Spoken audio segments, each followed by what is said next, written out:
Good morning. Good morning, Danube region.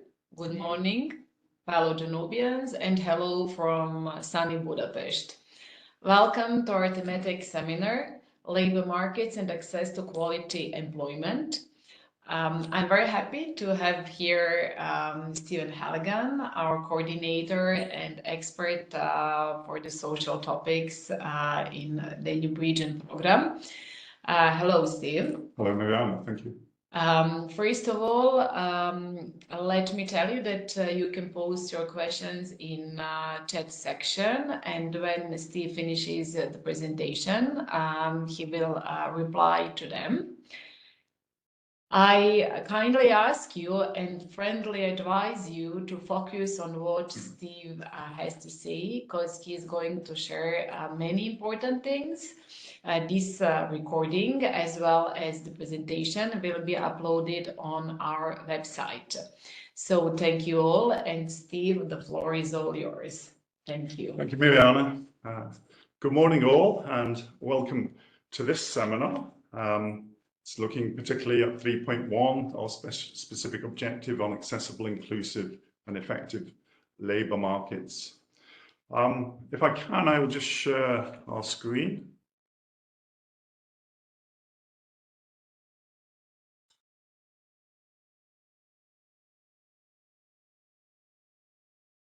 Okay, so if we can start with how we'll proceed with the content. You can see here from the slide, I hope you can see. We will start out with a background, a basic understanding of how we arrived here with the priority 3, a more social Danube region, from which this specific objective, which we will look at today, comes from. I'll then offer a few reflections on the first call, because we have had a call already, and the proposals that we received, a sense of the numbers and what the status is of that call. I'll then move to the progress towards the second call, so we have a clear understanding of the second call, the status on that and how we expect that to proceed. And then I'll look at the core content, which is about understanding this specific objective 3.1. And I'll do that by looking at briefly at the Danube region challenges and needs. The focus of this specific objective 3.1 provides a sense of indicative activities, look at the product ideas in the frame of what we call the intervention logic, and then move to have a look at those parties who should be interested or we can affect, namely the stakeholders and target groups, and then look at the synergy and capitalization potential, and then moving towards the program support for applicants and some closing thoughts. So let's proceed. So really, we come to this position with a specific objective on the programme from 2017, when the Commission presented the European Pillar of Social Rights and its 20 key principles. The Commission looked to move this understanding into its programming space and created this policy objective for a more social Europe.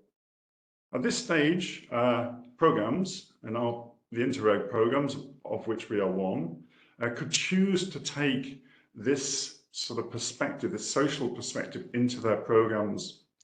And the Danube region program chose to do it, and to do it in its form of priority 3, a more social Danube region. So here we are, we have 3 specific objectives under this priority. The first of which is accessible, inclusive and effective labour markets, and this is what we will look at today. The second is accessible and inclusive quality services in education, training and lifelong learning. And the third is socio-economic development through heritage, culture and tourism. We will have webinars. We've had a webinar already on 3.3. There'll be a webinar also this afternoon on 3.2. So one point I should mention in terms of the European Pillar of Social Rights is some of its targets. So for example, there's a target within it that at least 78% of the population, we're talking at the EU level here, of age groups 20 to 64 should be in employment by 2030. 60% of all adults should participate in training. So this is sort of a target, some targets from this pillar of social rights. Now, as I mentioned, we have already had the first call, and I just want to touch on this quickly because I think it's important to understand the sense of the interest out there. For the first call, we had 16 applications, and we think that's low. Now, there may be multiple reasons for that, not least of all is that this is a new specific objective, a new priority for the Danube Region programme. So in that sense, it's perhaps not such a surprise, but we would like more applications in the second call. To unpack this a little bit, I've put together a small table here in which you can see the countries listed and the numbers of partners who are involved. So we can see some countries significantly more interested than others at this stage. So Austria, for example, Hungary, Slovenia, Republic of Serbia, and some countries which haven't been involved as partners so much. So, for example, Germany, we could say Montenegro, for example. What we'd like to do is to encourage these countries, particularly those who have got low numbers of partners, to really get involved. But we want to widen the interest level across the board, across the Danube region. Of those 16 applications which came in, 6 moved to the second step. And this is currently being finalised, so we don't know the numbers which have come out from this. But we had a reasonable share going to the second step from the number of applications. So that would tell us that we had reasonable quality coming in, just not enough from the initial submissions.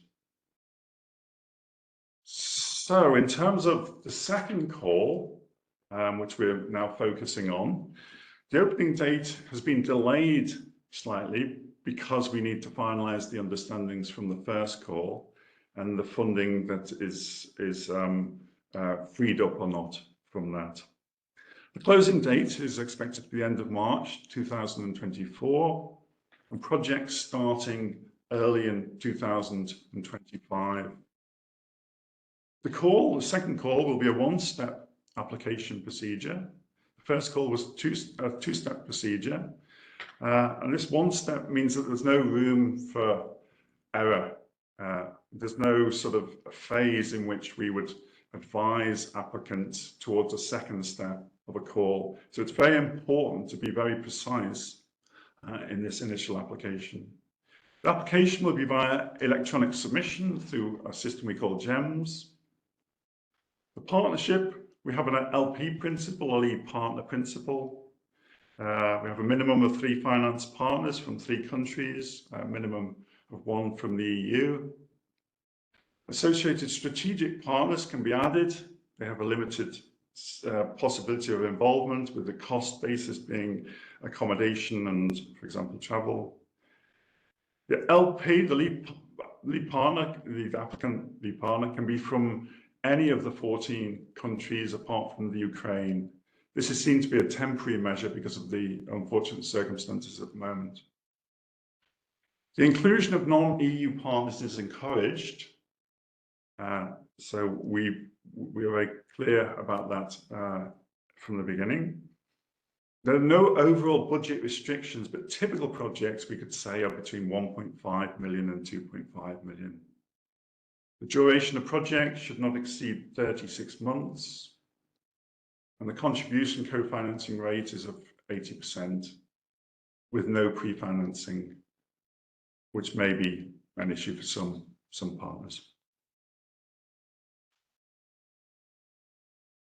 So we move directly now to the backgrounds, the context, the understanding of the challenges and needs within the region. Now, when we originally set up the programme, we had a territorial analysis carried out, and they looked at the region in terms of the the social needs, particularly related to human capital employment and the training behind that. What we can see within the region and what this chart represents is that there's positive recent trends of increasing overall employment rates and lower unemployment rates. So we see in the chart, we see each of the countries which are highlighted there, showing between 2014 and 2018 an increasing trend on employment, increased employment, represented by the dark green bar on each of the country sections. What we know now from 2022 figures is that this trend, although there was a backward step during the COVID period, has really picked up again. So in 2022, across Europe, but also this region, there was increased employment to record levels. So when we think about the targets that have been set, this 78% target level, which is an EU Commission target for 2030, we see some countries in the region reaching that in 2022, so Germany, for example, the Czech Republic and Hungary. But at the same time, we see significant regional differences. So if we look at the bar chart, which is still reflective of the position, we see that to the right, we see a lot of the eastern and southern countries of the region with relatively low employment rates. So we see these differences here on a national basis, and we certainly see this in around the region in terms of peripheral regions, not just to the east and the south, but across the Danube region. We see the effect also at another level in terms of disadvantaged groups, particularly ethnic minorities, women, for example. So when we look at the chart, the bars on the left, across the EU, the gender gap would be 10.7 percentage points in terms of employment. Disadvantage for youth, for the aged, the disabled, and particularly rural communities. So although there's lots of positives overall, in terms of the picture in the Danube region, there remains these very difficult regional segments, peripheral challenges, along with segments of society, as we've highlighted. And this is particularly what we'll address in 3.1.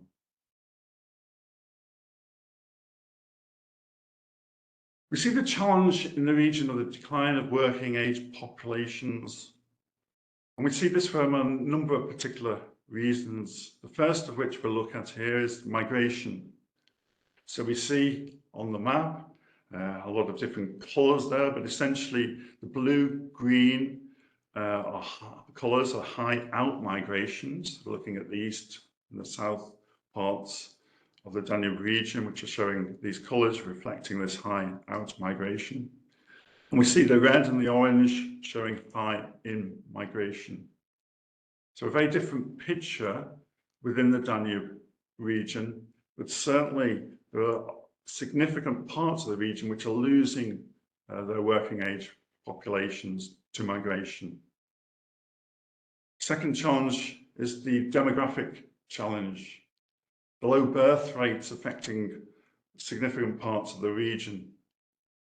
It's a challenge which is reflected across the EU, not just our region here, but nevertheless, the decline in the low birth rates is creating a significant problem for societies, for these peripheral regions in particular, but also for the demand side industry businesses.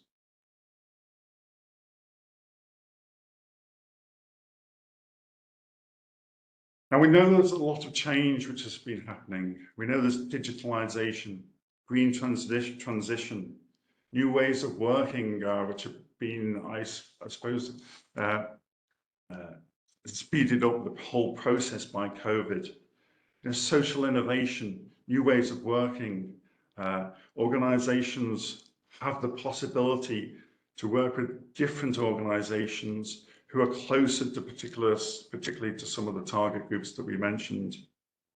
So we expect structures and processes, traditional structures and processes for employment support to change.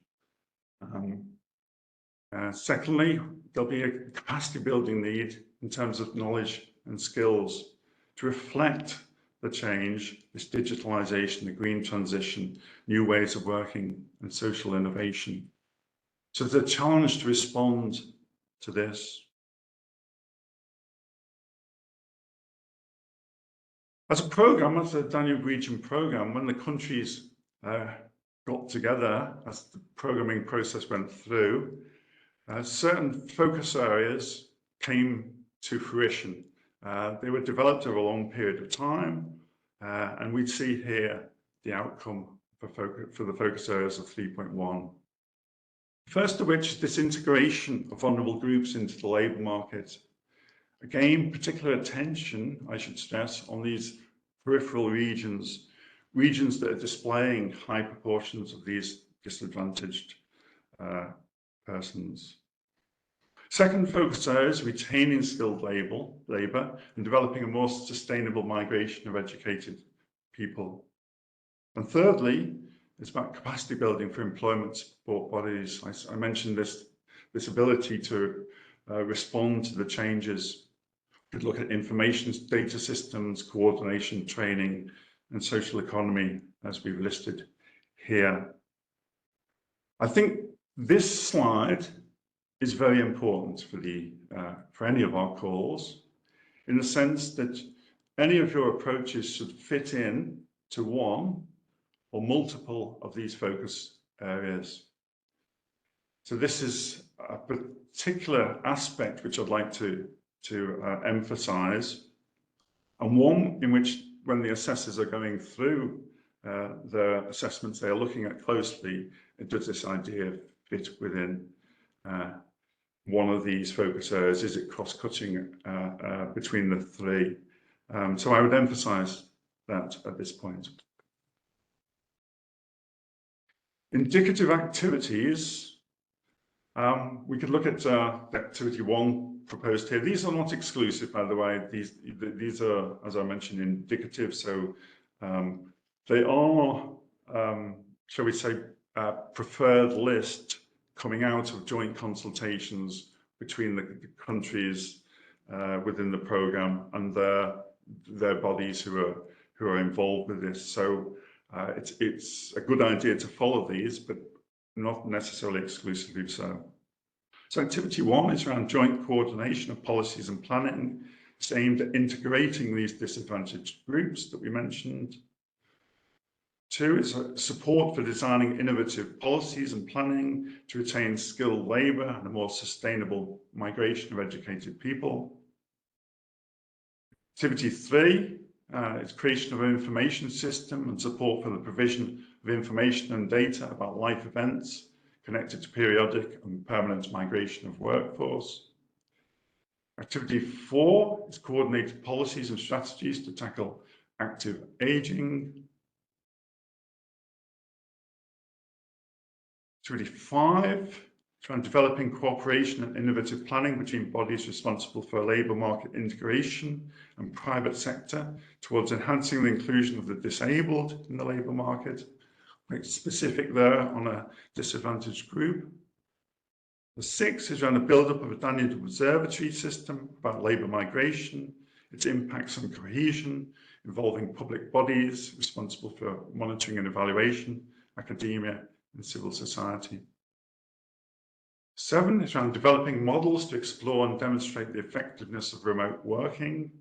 This in line with this changing of circumstances that we've spoken about.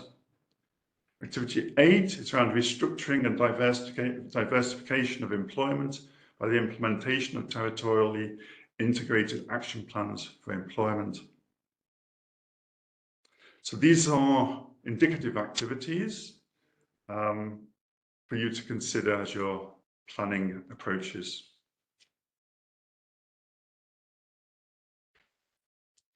Now, when you run through the application, you'll come across the intervention logic. And it's in a way similar to part of which I've been through here and now. We're looking at needs and challenges, the objectives which are responding to these needs and challenges, the outputs which we deliver, and followed by the results. Now, it's important here when you are developing any of your applications that you look very closely at providing responses here, because there will be dedicated response sections in the application form. So the project needs and challenges, you'll be able to find this in the territorial analysis documents. I would say too that a lot of the time applications would treat this as an exercise at the Danube region level, which is partly true. But once they go to their selection of countries, they go to their selection of regions, and they go to their selection of pilot areas, there are differences. So I'd emphasize that although you use the parts of the understandings from the Danube region, it's also important to go to the level that the projects operate at. So detail that in the application form so that the assessor understands where you're coming from in terms of those challenges and how you're understanding that and addressing it. For the way that you respond, you will look at producing generally a maximum of 3 specific objectives. So we see these here on the left. These must fit in with the program specific objective. So this 3.1, the specific objective 3.1, the details of which we have looked at those focus areas in particular, those 3 focus areas. You can discuss the fit of this with me here and colleagues.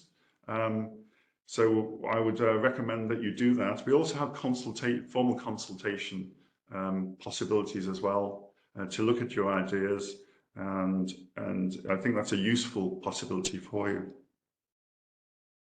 So we go to the outputs. Be careful here. Check very closely in terms of your understandings.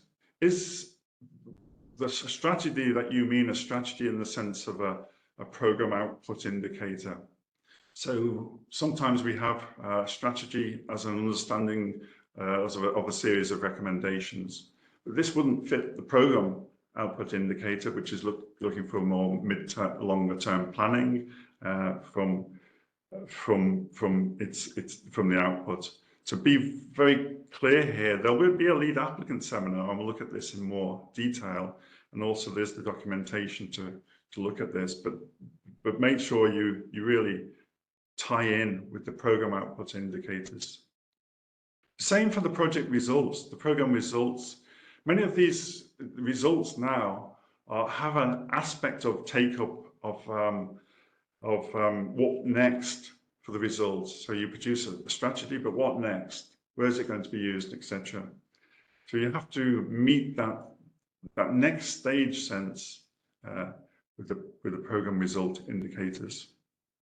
Now we know from experience now from the first call that this whole intervention logic was generally not well addressed, particularly in the first step. And as we only have 1 step in this call, I would emphasize the importance of this again. Now, when we are dealing with these employment issues, the labour market for disadvantaged groups, of course, we have a wide range of stakeholder and target groups involved. There's a table here with a list of some of these, ranging from the public employment services through social and community groups, education and research, employer and employee organisations, and some other network type organisations, for example. Now, from the experience of the first call, we know that, and it's highlighted red here, the public employment services were represented in some project ideas, more so as associated strategic partners. And we would emphasize the importance of the public employment services for a lot of ideas. We are not saying that they need to be in a partnership, but we would expect to see more involvement of public employment services through a portfolio of projects.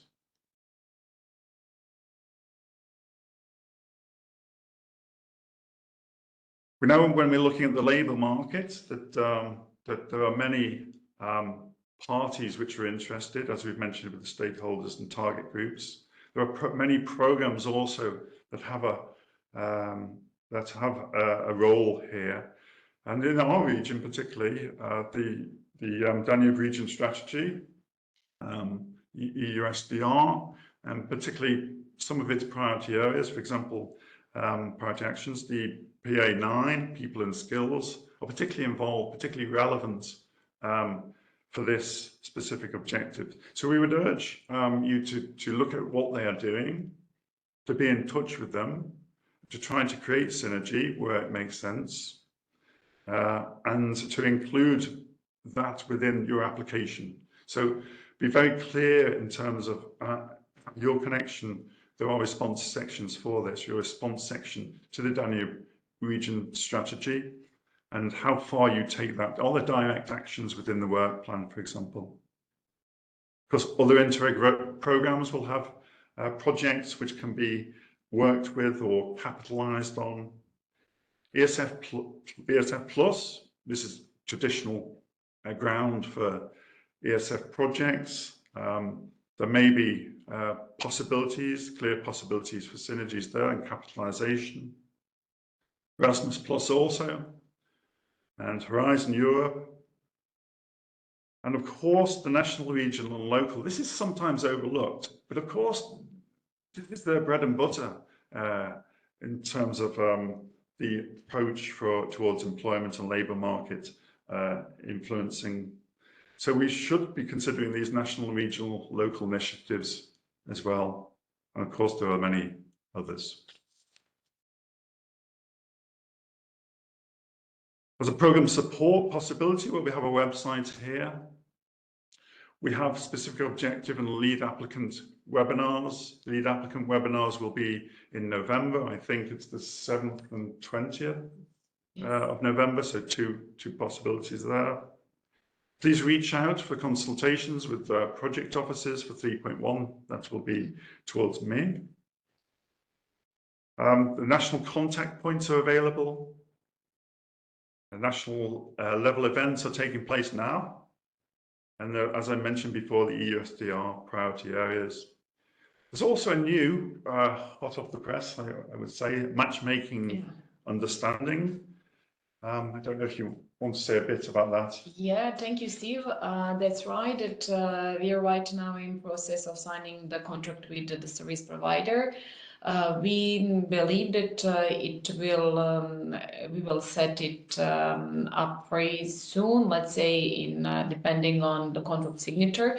But yes, it will be available for you for the second call. Some closing thoughts. Of course, this is a transnational programme, and we have a minimum of 3 countries for each project project, with at least one EU project partner. But it means more than this. It's about these working on these shared challenges, working towards shared solutions, really reflecting this in what you are doing, and ideally coming out of these projects, and we'll touch on this, with something which continues on in a transnational form, ideally, where we have shared processes, structures, and ways forward. Secondly, the added value. Now, I mentioned a list of sectors, a list of possibilities for synergy and capitalisation. There's an awful lot of work going on around the region, in individual countries, individual regions on this. Be very clear about that in terms of what you understand is happening and how what you're proposing adds value to this. The better that you can do that, the clearer it is for the assessor, then obviously it would be a great help for the applications and of course eventually the programme. Transferability and durability, I mentioned this earlier, and it's a key aspect which is still overlooked within applications. From our experience of the first call, this again can be said. The way the structure of the intervention logic is built and the way the results are expected from that, this helps to focus the understanding on what happens next. But I'd still like to take the opportunity here to emphasize the importance of really portraying that in your application. Finally, avoid. Well, it's not generally an equipment and small investments investment program. In the first call, we had some applications which are looking to build buildings, training facilities, etc. It's definitely not that. There are the possibility for some small bits of equipment and investments if it's really essential for your idea, but we're talking quite relatively limited here. And you will need to be very precise on, if you choose to include these parts in your applications, be very precise, be very clear on what you're doing there and the type of cost this could involve. If there's any uncertainty, I would recommend not to include this in applications. Training and replication, well, there's the temptation to look at success, what have been successful levels of training around employment, and trying to roll that out again. We wouldn't be looking towards that as a program. We're looking much more towards the piloting of tested solutions, and this is what we would focus on and urge you to look at in conjunction with the intervention logic. And we would avoid, again, main focus of an idea being towards research and studies. Of course, we expect elements of these to be included, particularly as projects look towards providing pilots, etc. You will need some sort of work before that, but not the main focus towards that. So that's to be avoided. So from me, we will look at some of the questions and answers now, but I leave my contact point details here. And you know, generally, I would wish you all well with your ideas. Please do come to the Secretariat to discuss anything which you're unclear or you would like some advice around. I think there's a good opportunity here, I believe. We had 16 applications in the first call. I think we should have a lot more, personally.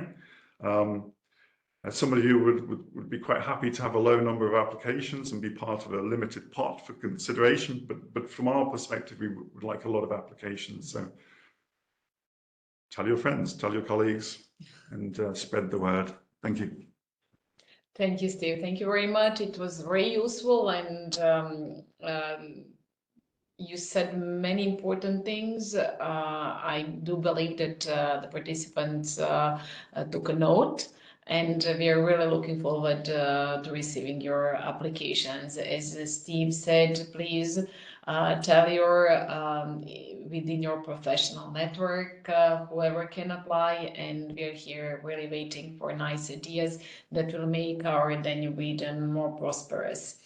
When sending the registration forms, we also received some questions. So Steve, now let's go through the questions. There are just a few of them, and then we will see if we got any in the chat section. So there is a question if it is necessary for the partners to demonstrate capacity to influence policy at national/regional level. Mm-hmm. Yeah. Okay, well, it's not necessary for all partners to demonstrate this capacity, this policy influencing capacity.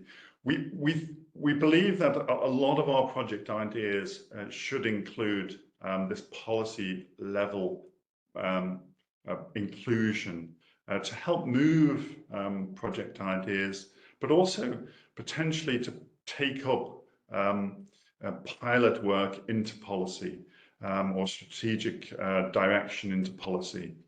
So depending on the way you formed your partnership, you'll have different partner responsibilities for different aspects of the project. Not all will need that direct policy connection, but we think a lot of the ideas as a partnership as a whole will be looking towards a policy connection, but not for every partner. Thank you, Steve. Then there is a question if a Danube region needs employment digital platform.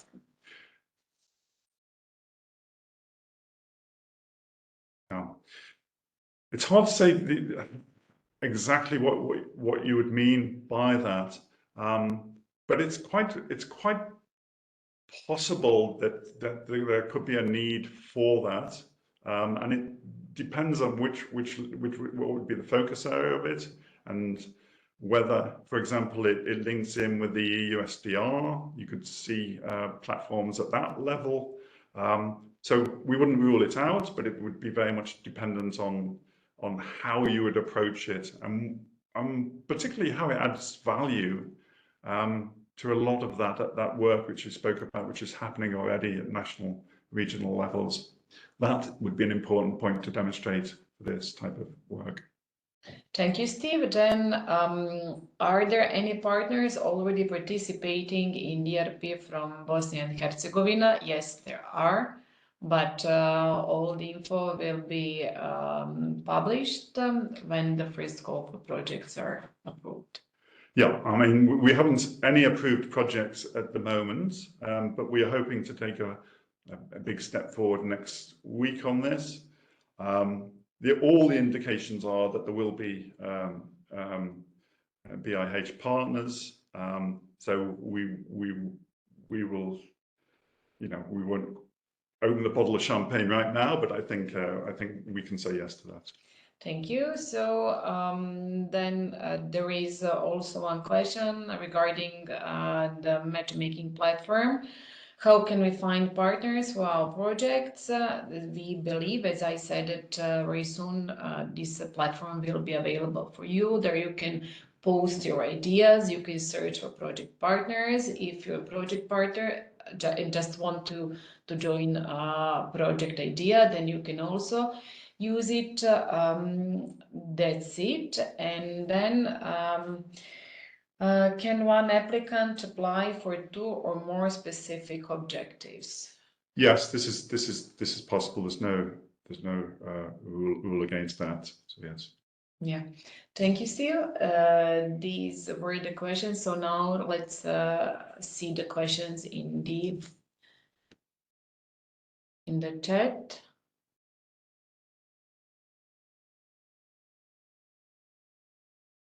Yeah.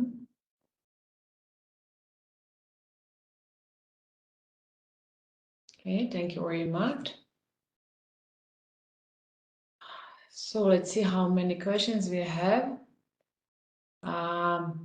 There is one question. Can you please explain why the numbering and titles or specific objectives in the program documents and in the call documents are not the same? So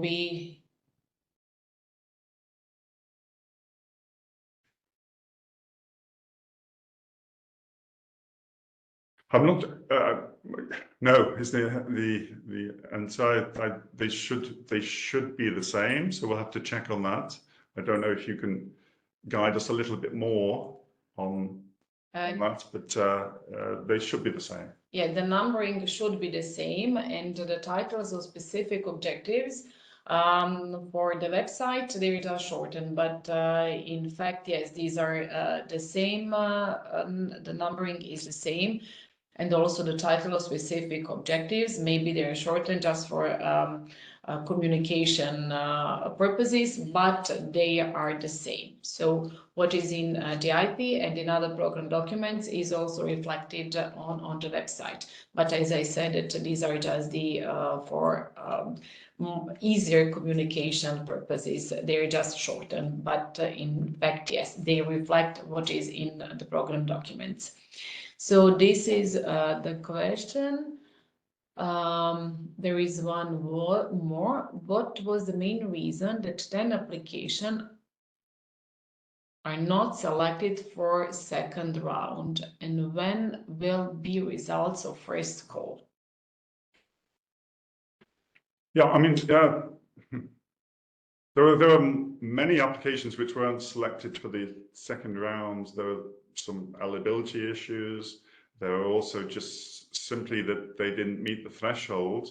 So we don't take all eligible applications through to the second round, but we take those applications which score the higher sort of rates on the first assessment, and that's the way it is carried out. And so those two reasons: one, the eligibility, and the second is the assessment. Thank you, Steve. If I understood correctly, the project applications should aim at demonstrating and implementing impacts on local policies regarding the labor market.